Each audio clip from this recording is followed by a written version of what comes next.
SK super TMT, the long life TMT.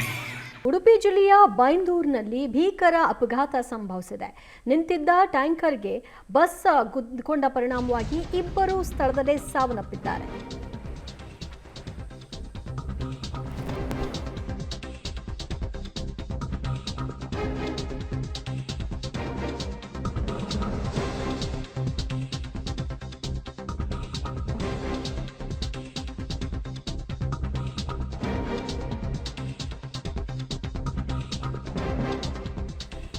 Udupi ಜಿಲ್ಲೆಯ ಬೈಂದೂರು ತಾಲೂಕಿನ ತ್ರಾಸಿ ಅಲ್ಲಿ ನಡೆದಿರುವಂತಹ ಭೀಕರ ಅಪಘಾತ.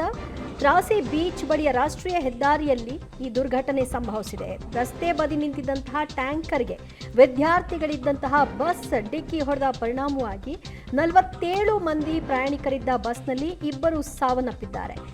ಇನ್ನುಳಿದ ಗಾಯಾಳುಗಳಿಗೆ ಸ್ಥಳೀಯ ಆಸ್ಪತ್ರೆಯಲ್ಲಿ ಸದ್ಯ ಚಿಕಿತ್ಸೆ ಮುಂದುವರೆದಿದೆ.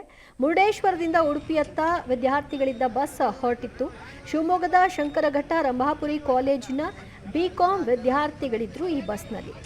ಕರಾವಳಿ ಭಾಗಕ್ಕೆ ಪ್ರವಾಸಕ್ಕೆ ಅಂತ ವಿದ್ಯಾರ್ಥಿಗಳನ್ನು ಕರೆದು ಸಾಗ್ತಾ ಇದ್ದಂತಹ ಬಸ್ ಸುಮಾರು 47 ವಿದ್ಯಾರ್ಥಿಗಳಿದ್ರು. ಆದರೆ ಆಕ್ಸಿಡೆಂಟ್ನ ಫೋರ್ಸ್ಗೆ ಆ ಬಸ್ನಲ್ಲಿ ಇದ್ದಂತಹ ಇಬ್ಬರು ವಿದ್ಯಾರ್ಥಿಗಳು ಸಾವನ್ನಪ್ಪಿದ್ದಾಗಿ ವರದಿ ಆಗ್ತಾ ಇದೆ.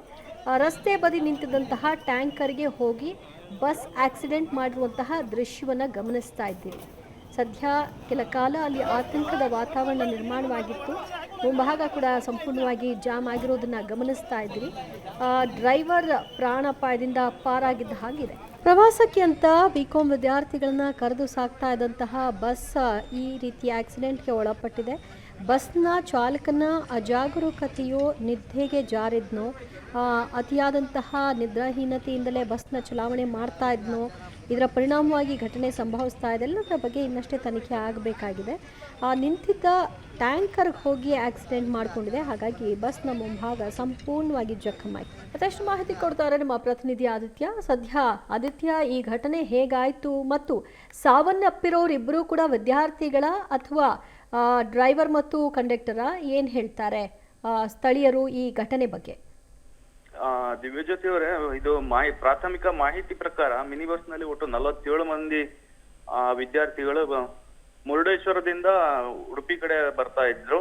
ಈ ಸಂದರ್ಭದಲ್ಲಿ ಬಹಳ ಪ್ರಸಿದ್ಧ ಪ್ರವಾಸಿ ತಾಣ ಆಗಿದ್ದಂತಹ ಮರವಂತೆ ಹತ್ತಿರ ಇರುವಂತಹ ತ್ರಾಸಿಯಲ್ಲಿ ಉಡುಪಿಯತ್ತ ಬರುವಂತ ಬಸ್ ಅನ್ನು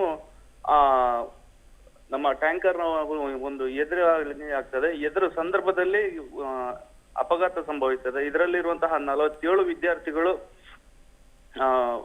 ಅಪಘಾತ ಸಂದರ್ಭದಲ್ಲಿ ಗಾಯಾಳಾಗ್ತಾರೆ. ಈಗಾಗಲೇ ಕುಂದಾಪುರದ ಸಾರ್ವಜನಿಕ ಆಸ್ಪತ್ರೆಯಲ್ಲಿ ಎರಡು ಸಾವನ್ನಪ್ಪಿರುವಂತಹ 2 ವಿದ್ಯಾರ್ಥಿಗಳನ್ನ ಶವ ಸಂಸ್ಕಾರ ಘಟಕದಲ್ಲಿ ಇಡಲಾಗ್ತದೆ. ರೈಟ್, ಥ್ಯಾಂಕ್ ಯು ಆದಿತ್ಯ ನಿಮ್ಮೆಲ್ಲ ಮಾಹಿತಿಗೆ.